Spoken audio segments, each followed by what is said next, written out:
Halo semua, apa kabarnya? Ketemu lagi bareng saya Rizky Abadi, tetangga online kamu. Kali ini saya mau ngajak kalian home tour ke rumah masa depan yang dibangun secara instan. Yuk kita kenalan sama arsiteknya. Nama saya Garu, saya arsitek dan developer. Selamat datang di Lifehouse Modular Prototype.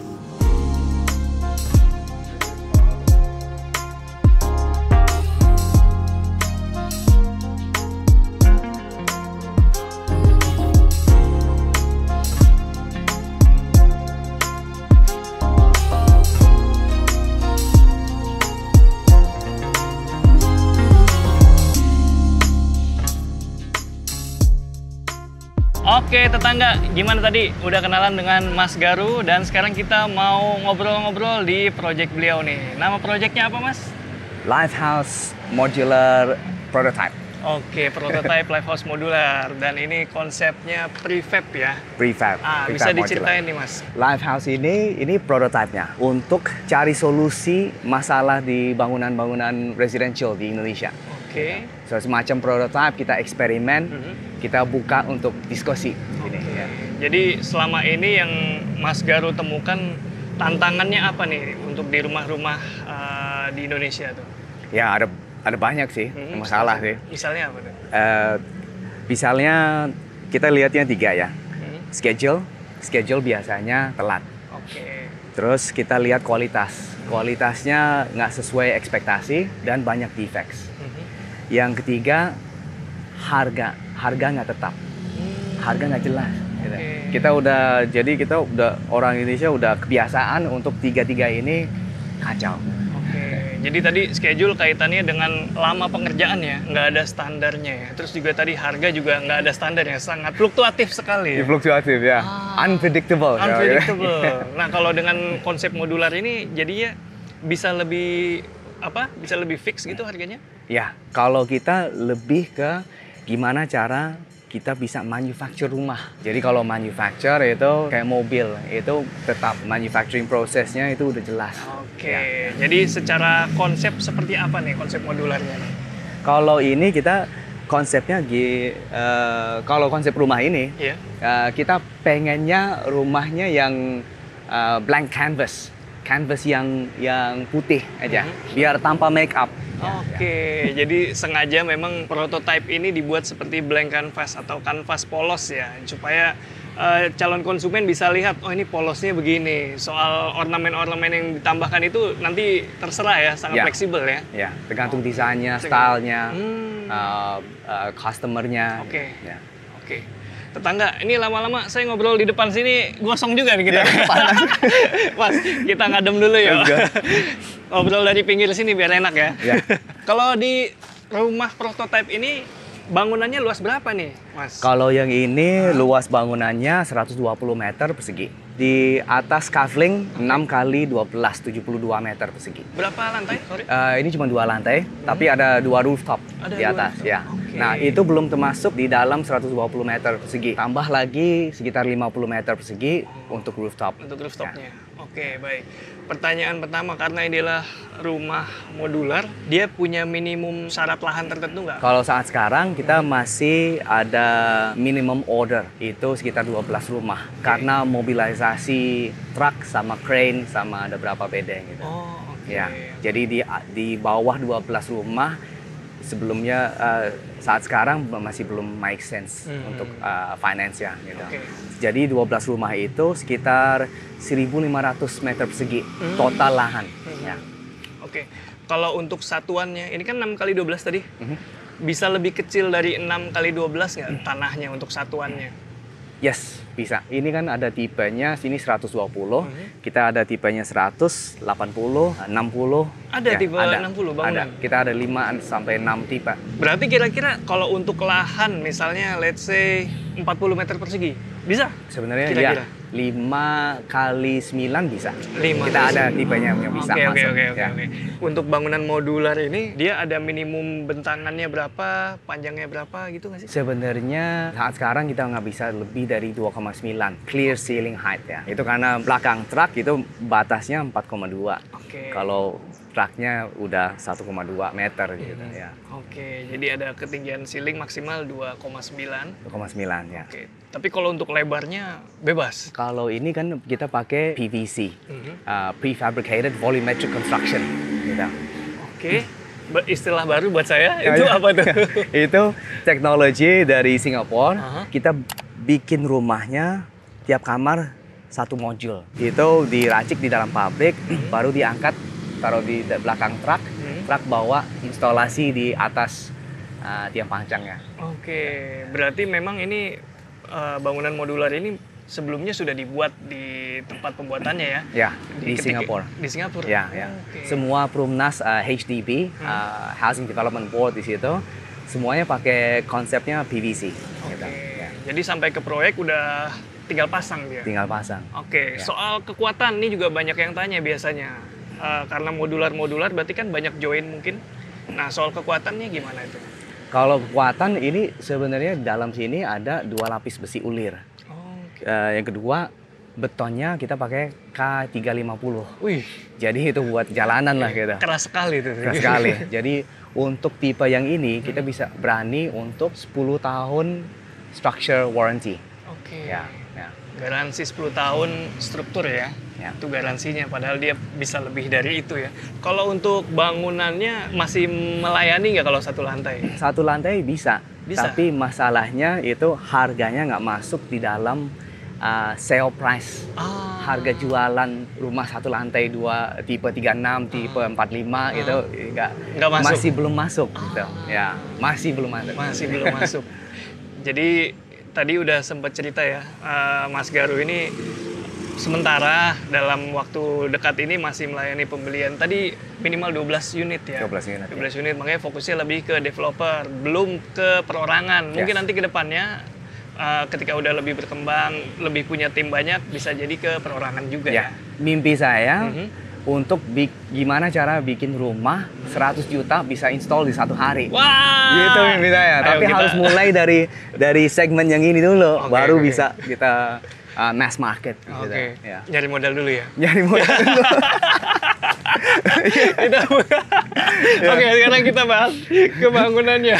Nah, ini sekarang kita di mana nih, Mas? So, ini kita bisa lihat modul kita 2,4 meter. Dari ujung sini sampai ke koneksi ini. 2,4. Dan dari tembok itu sampai ke kolom ini 6 meter. Jadi tingginya sekitar 3,2-an. Itu hampir mirip sama 20-foot container.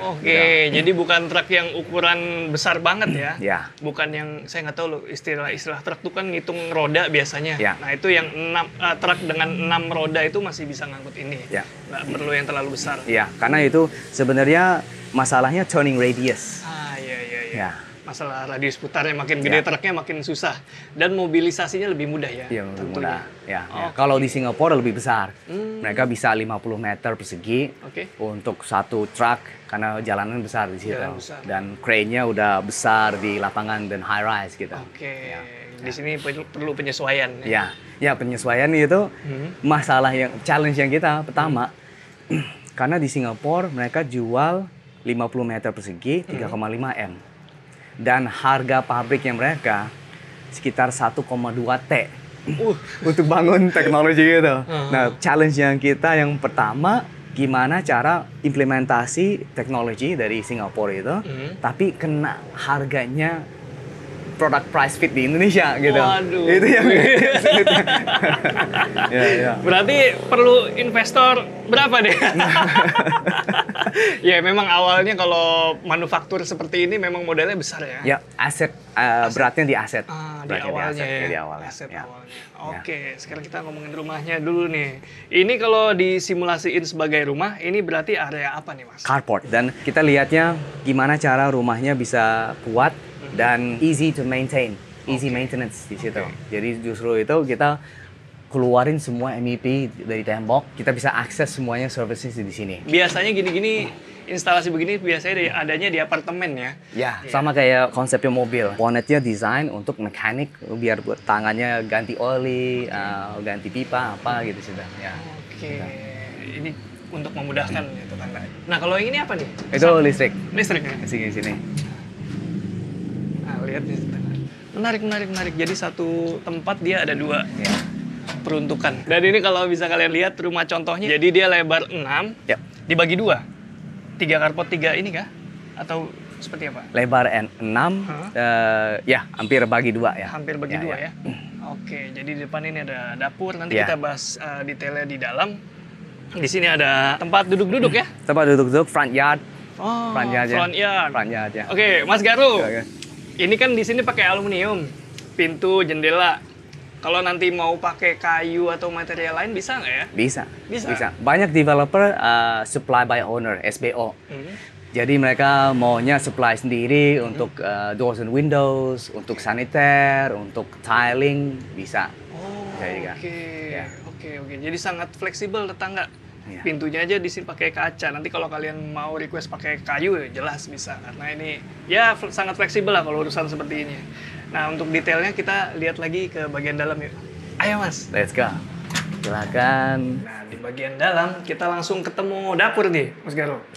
Nah, untuk layoutnya kayak gimana nih? Kalau ini di prototype kita lebih ke luar biasa. Karena biasanya di dapur ini di belakang, dikumpetin di situ. Tapi kalau kita lebih ke Western and Bali style, kita coba taruh dapur ini di depan. Sebenarnya kita nggak mau fungsinya nggak ada, gitu. Jadi nggak ada alasan untuk developer bilang, oh ini belum ada fungsinya lengkap, gitu. Karena kita pengennya kasih tahu ke konsumen, kita mikir semuanya, gitu. We think of everything di situ. Jadi kalau ini untuk the stove, di atasnya biasanya ada exhaust range hood yang besar. Kita minimize it pakai exhaust booster fan di sini. Kecil ya? Ya, kecil. Jadi ada ini nyalain sini, booster fan di sini. Fungsi juga nih tetangga. Keren-keren nih idenya nih Mas Garu. Ya. Jadi kalau itu booster fan-nya ke sini, ke atas di sini. Booster fan, buatkan ya. Dan di sini juga ya biasanya kita lihat we think of everything. Jadi biasanya di sink ini minyak yang di get stuck, nyangkut di dalamnya. Jadi ada grease trapnya di sini. Jadi ini dibersihin tiap bulan, tiap 2 bulan. Biar pipanya nggak perlu dibongkar lagi gitu, nyangkut gitu. Bener-bener. Jadi biasanya tetangga kalau salah satu yang bikin macet pipa di sink itu yang minyak ya. Jadi kita langsung bekas makanan, bekas gorengan itu langsung dicuci di sini. Jadi kalau nggak pakai grease trap itu dia lama-lama minyak tuh mengendap kental dan keras ya jadinya. Jadi dipasang grease trap itu supaya nanti minyaknya masuk ke grease trap, airnya naik lagi ke pipa. Jadi langsung pemisahannya di situ. Terus di sini ada kulkasnya, kita ngumpetin. Oh, itu kulkas. Dari tadi saya nyariin panas banget tuh. Bercanda. Minum gitu. Ini 260 liter. Nah, ini gimana? Kenapa kita nggak bisa nempel ke pojok? Karena kita ada downpipe-nya di pojok gitu. Jadi kalau ada masalah di downpipe-nya untuk pipa drainase dari atap, kita bisa keluarin sini, betulin di situ. Nah, jadi kita ada opportunity untuk bikin spice rack. Udah dipikirin ya. Tadi itu pipa, berarti di rumah ini pipa nggak ada yang ditanam di tembok ya? Ada berapa yang harus ditanam, tapi kebanyakan di luar. Misalnya apa tuh yang ditanam? Kalau yang ditanam antara modul ke modul, yang interior atau exterior nggak bisa kita expose di situ. Tapi kalau kita lihat toiletnya kita coba tumpukin. So we have the linear toilet gitu. Jadi MEP shaftnya bisa satu gitu. Rumahnya udah keren ya, fungsional. Nah, sekarang saya balik lagi ke konsep. Tadi kan di awal bilang bahwa konsep modular ini pengerjaannya lebih cepat ya. Itu estimasi berapa lama? Sebenarnya bisa 12 rumah di 60 hari. Ya, tapi itu structure dulu ya. Bangunan hitam. Tapi udah atap sama waterproofing. Jadi developer di dalam 60 hari itu udah bisa cairan KPR dari bank untuk continue the project gitu. Cash flow jadi lebih bagus di situ. Bagus. 60 hari. 60 hari. Wow. 12 rumah. 12 rumah. Mantap. Nah, ini nih di atas meja nih ada beberapa model rumah. Variannya ada 4 di sini. Ya, kita ada lebih dari 4, tapi ini yang tipe yang awal-awal. Kita ada tipe yang saya pernah tadi bilang 120, 100 meter, 80, 60 meter. Dan ada banyak lagi yang variasi di dalam situ. Tapi kita kasih ke developer kalau ukuran proyeknya lebih dari 100 rumah, kita bisa full custom design. Oke, jadi ada kuota yang harus dicapai ya. Economies of scale. Kalau konsep modular ini kan material yang terbuang lebih sedikit ya. Itu berarti dia lebih ramah lingkungan kan? Ya, kalau di lapangan kita bangun konvensional, biasanya ada banyak puing, ada banyak besi ulir yang potongan yang segini-segini yang kita nggak ada yang mau beli gitu, kita jadi buang gitu, ada banyak waste di situ. Saya selalu bilangnya kalau hitung RAB konvensional lawan live house gitu, biasanya kalau satu rumah konvensional menang harga, tapi untuk seluruh proyek Lighthouse selalu menang tentang harganya, karena kita puingnya lebih dikit, kita cepat dan kualitas dan defects-nya kurang.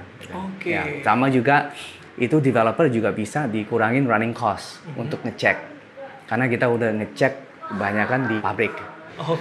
Kita lanjut ke bagian dalam. Lah, apa kabar kok? Baik. Oh, ini partner saya. Saya udah kenal dulu.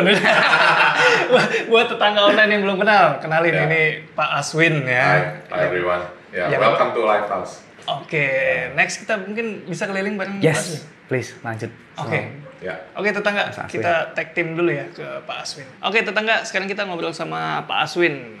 Sekarang kita lagi di mana nih, Pak? Nah, ini mungkin menindaklanjuti yang seperti yang tadi. Ini rumah kita open plan. Jadi dari kitchen, dining. Nah, sekarang kita nih di living nih. Tapi ini juga kita batasi dengan tangga menjadi kayak ruangan yang lebih private.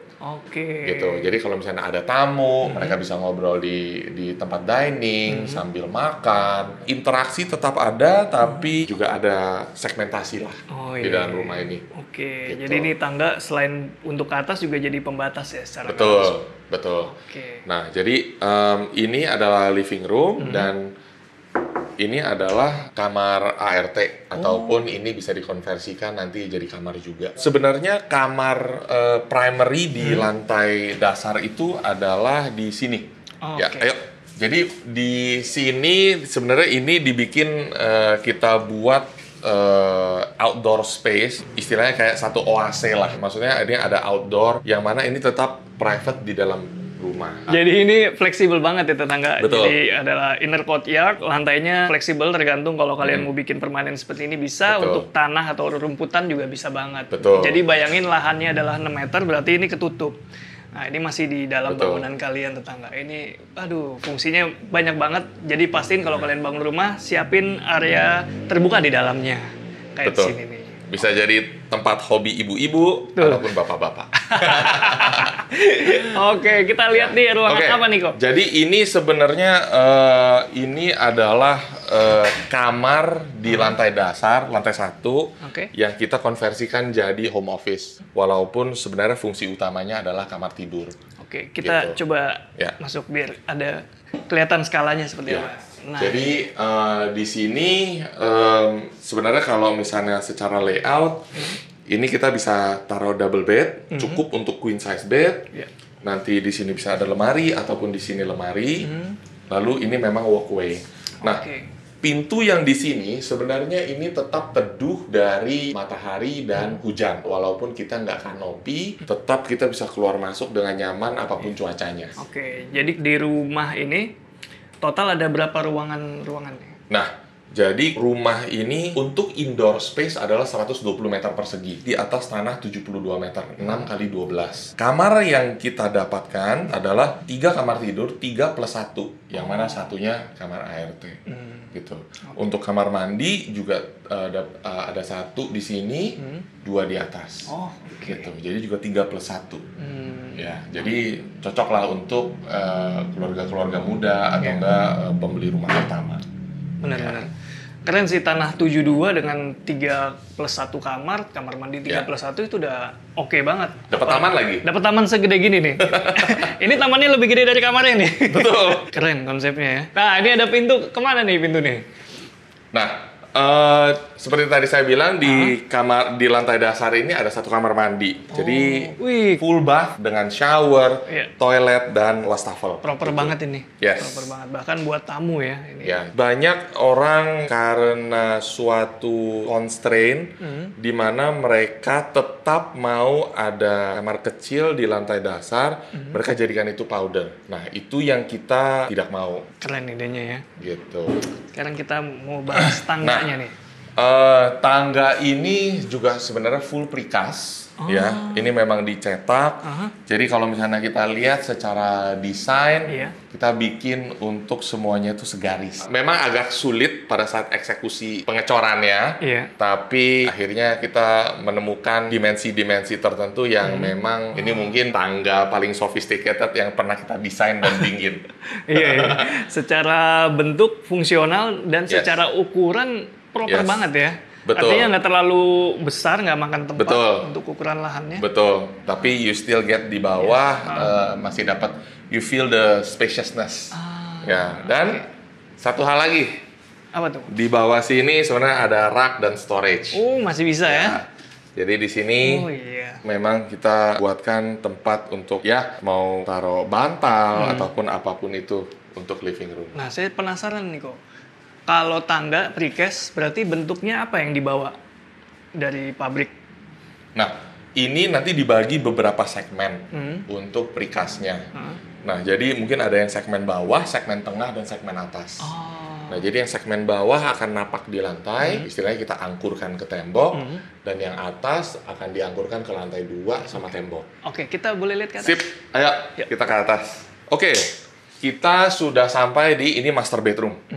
Nah, secara konsep untuk ruang publik dan kamar semua Japandi. Jadi kita buat semacam kayak panggung untuk maximize semua ruang yang kita bisa pakai. Jadi kita secara fungsional memang take into account semua kebutuhan dari keluarga muda. Gitu.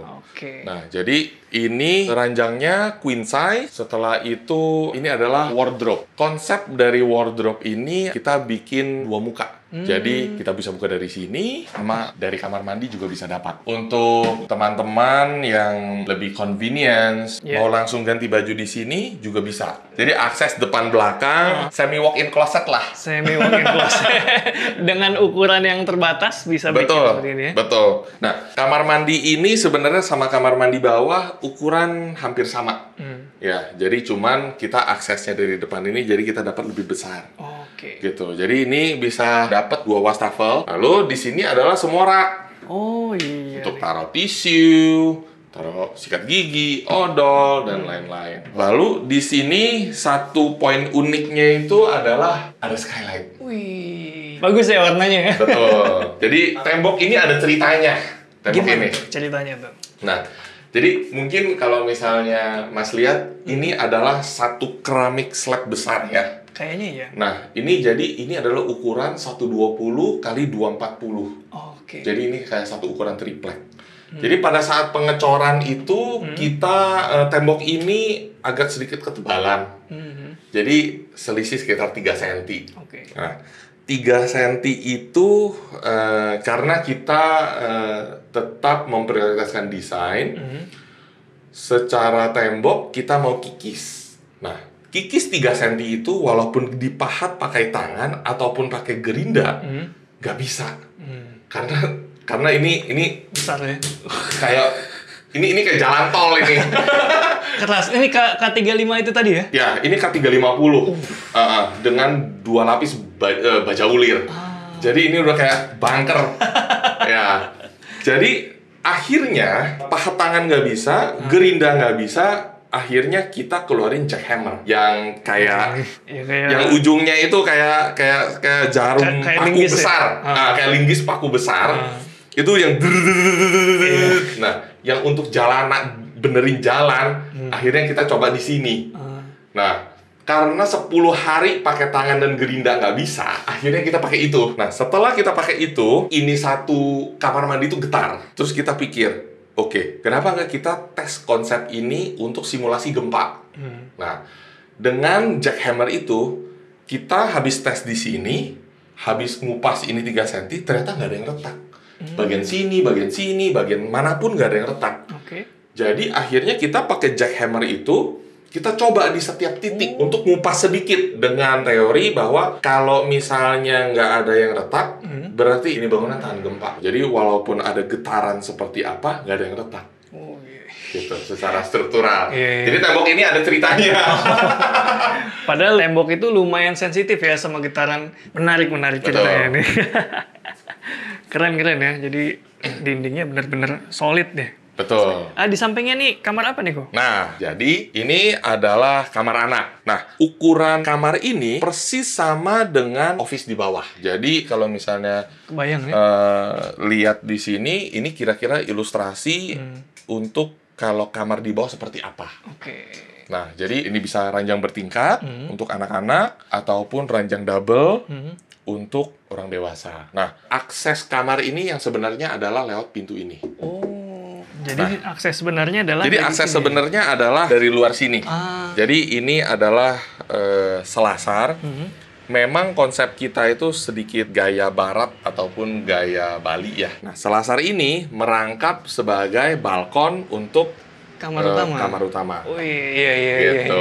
Kebayang. Betul. Jadi multifungsi. Iya, benar. Multifungsi. Jadi untuk para pemirsa kalau misalnya mau tambah opsi seperti kita di sini, kita tambah kaca. Opsional kaca, berarti ya? Opsional. Wow. 20 mili tempered dan laminate. Jadi kalau standarnya berarti ini kebuka ya? Standarnya memang kebuka dan railing ada di sini. Oke. Betul, railing bukan di sini. Nah, ini adalah udah tembok tetangga nantinya. Oke. Batas tembok kita ini ya? Betul. Menarik tetangga. Ya. Ini jadi ini extra space untuk kalau misalnya malam ngemil sama istri, ya kan? Makan martabak malam-malam, oke juga kan? Iya. Bisa. Dan betul. Enaknya bisa diakses langsung. Betul. Jadi ini adalah pintu langsung dari master bedroom. Public access ini lewat sini. Tuh. Depan tangga ya? Depan tangga langsung. Oke. Sini.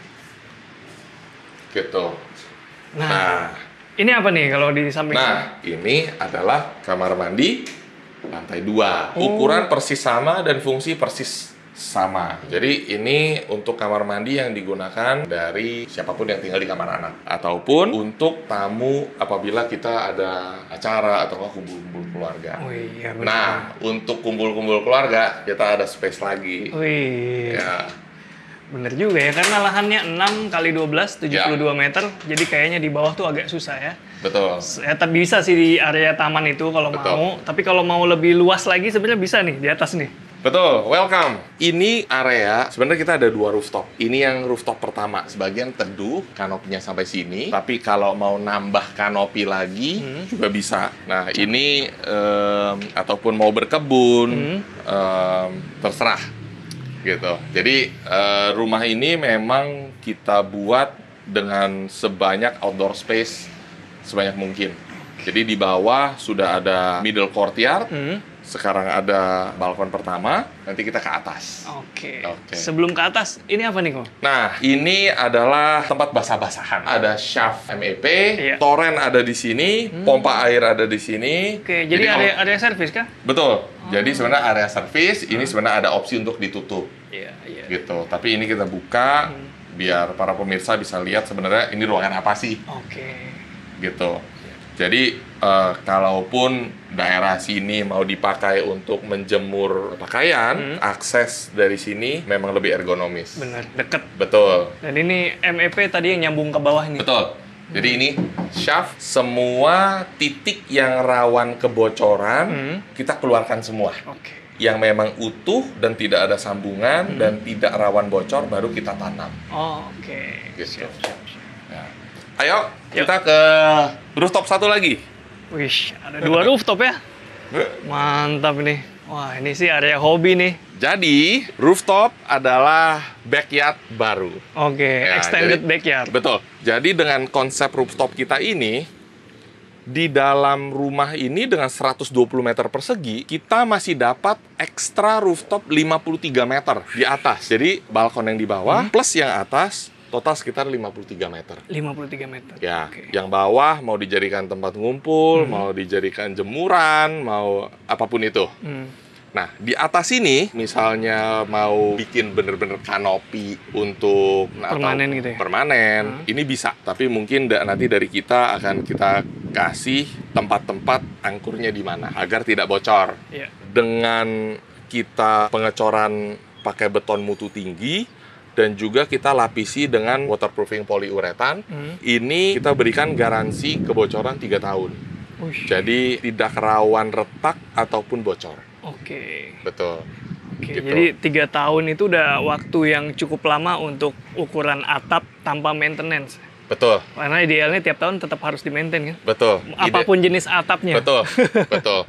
Tapi karena kita pakai beton mutu tinggi dan waterproofing poliuretan, itu akan kita berikan garansi tidak bocor. Menarik ya. Ya. Tetangga, kita udah keliling rumahnya sampai ke rooftopnya, dan sekarang kita lanjut ngobrol-ngobrol di bawah yuk. Yuk. Ngobrol bertiga ya. Ya. Ya, tetangga, kita lanjut ngobrol bareng Mas Aswin dan Mas Garo. Dan sekarang saya punya pertanyaan, mungkin kalian juga penasaran ya. Ini rumah prefab, itu materialnya apa sebenarnya dari prefabnya itu? Apakah dia kopong atau dia solid? Gimana? Nah, jadi untuk material prefab ini sebenarnya ini isi beton. Jadi sama seperti materialnya kalau kita bikin jalanan. Jembatan. Untuk jembatan dan lain-lain. Ya. Jadi material utamanya adalah beton, tapi isinya adalah besi ulir. Jadi baja beton itu dengan ketebalan 10 sampai 13 mili dan 2 lapis. Jadi boleh dibilang ini seperti bunker lah. Seperti bunker. Bomb shelter. Bomb shelter. Nah, in our opinion, material ini lebih keras dan lebih baik daripada bata ringan ataupun bata merah. Oke. Gitu. Tadi saya bayanginnya itu yang prefabnya adalah kolom dan sloofnya aja, dindingnya built-in di sini. Ternyata enggak? Tidak. Built-innya Jadi juga semua monolit menjadi satu senyawa, satu kesatuan. Jadi semacam shear wall. Jadi daripada kita ada kolom praktis sama balok praktis, seluruh panel ini udah kayak kolom. Oke, jadi terintegrasi semua ini ya? Betul. Oke, saya kira ya kayak yang prefab yang apa sih namanya itu? Saya kira semacam Risa gitu. Bukan. Bukan ya? Kalau kita lihat sambil konstruksi ini, ini kan prototype, jadi eksperimentasi gitu. Kita lihat yang bikin masalah biasanya di lapangan itu plaster aci. Iya. Plaster aci biasanya kalau terlalu tebal nggak nempel sama beton yang aslinya. Yang kedua, plaster aci selalu retak. Sama kita tukang di Indonesia biasanya plaster aci cepat seharian gitu. Tapi untuk 7 hari untuk bikin lurus gitu. Ya kan kita komplain, kita berargumen sama mandor mulu, ini belum lurus, lu udah lurus Pak. Kita belajar dari sini, kita mau avoid plaster aci. Jadi pas udah keluar dari pabrik, udah ready to paint.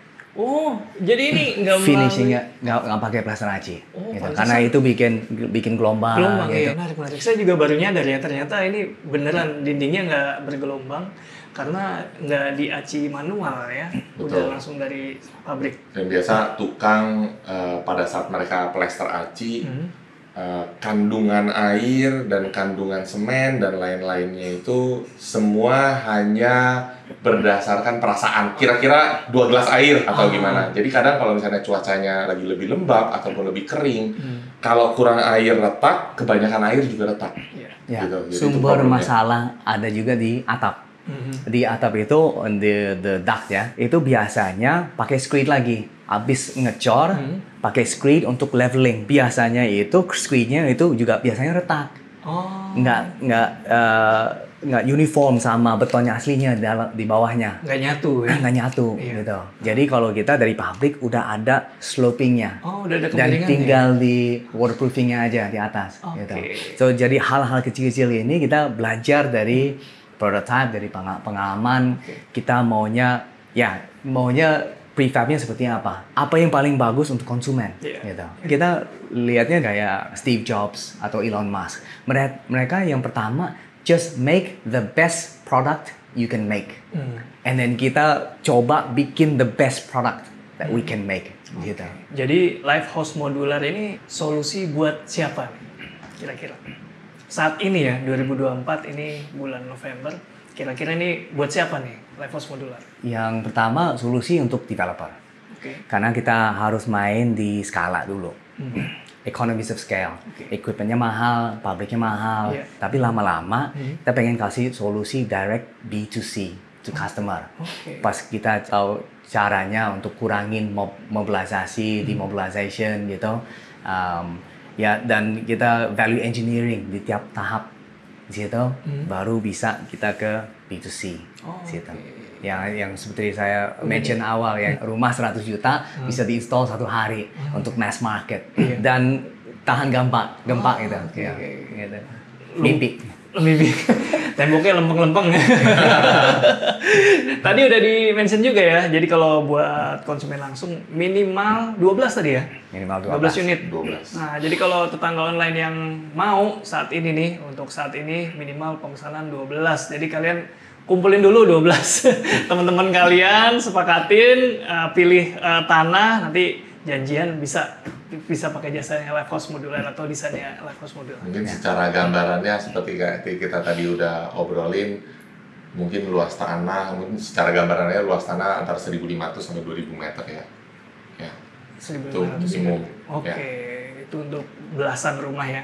Dengan jalannya itu tetangga itu rumahnya di bawah 100 meter semua itu. Dengan jalannya. Betul. Seperti rumah ini kan, ini tapak tanah hanya 72 meter. 72. Iya. Keren. Nah, ini pertanyaan pamungkas. Boleh dijawab, boleh enggak. Tapi saya harap dijawab ya. Berapa nih budget yang dibutuhkan untuk bangun rumah Life House Modular? Yang tipe 72 atau tipe terendah? Bebas. Kalau kita masih main di economies of scale ya. Jadi lebih banyak skalanya, lebih murah gitu. Kalau proyek totalnya bisa lebih dari 100 unit rumah, jadi harga kita bisa 5,8 juta per meter persegi dan bisa full custom. Di situ, ya.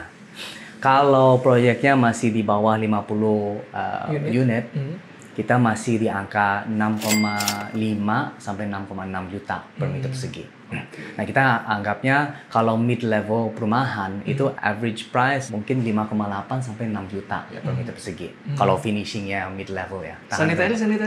Termasuk ya? Termasuk. Plumbing jelas lah ya. Electrical? Hampir mirip sama apa yang konsumen beli sama developer. Oke. Jadi ada toren, pompa, tanpa AC, interior, furniture gitu. Ya. Non-furnish ya? Non-furnish ya. Affordable ya, sama dengan kalau misalnya kalian pakai jasa arsitek ataupun kontraktor, sama tuh sih. Tapi yang paling penting jelas. Jelas. Ya, kita hashtagnya apa? Rumah jelas. Rumah jelas. Iya, dan pembangunnya cepet banget. Tadi udah di-mention 60 hari ya. 60 hari. Luar biasa. Makasih tetangga udah nonton videonya sampai habis. Kalau kalian masih penasaran, bisa langsung cek selengkapnya di deskripsi ya. Linknya udah saya taruh. Kalian bisa tanya-tanya apapun. Misalnya kalian punya tanah yang cukup luas dan ingin dibangun rumah untuk dijual kembali, mungkin bisa kerjasama bareng Life House Modular. Atau mungkin investor? Investor. Lagi butuh ya. Saya nanti investasi saham berapa lembar ya. Oke, segitu dulu tetangga. Rizky Abadi, Mas Garu, Dan Aswin. Ko Aswin pamit. Semoga menginspirasi tetangga. Ciao. Terima kasih. Thank you.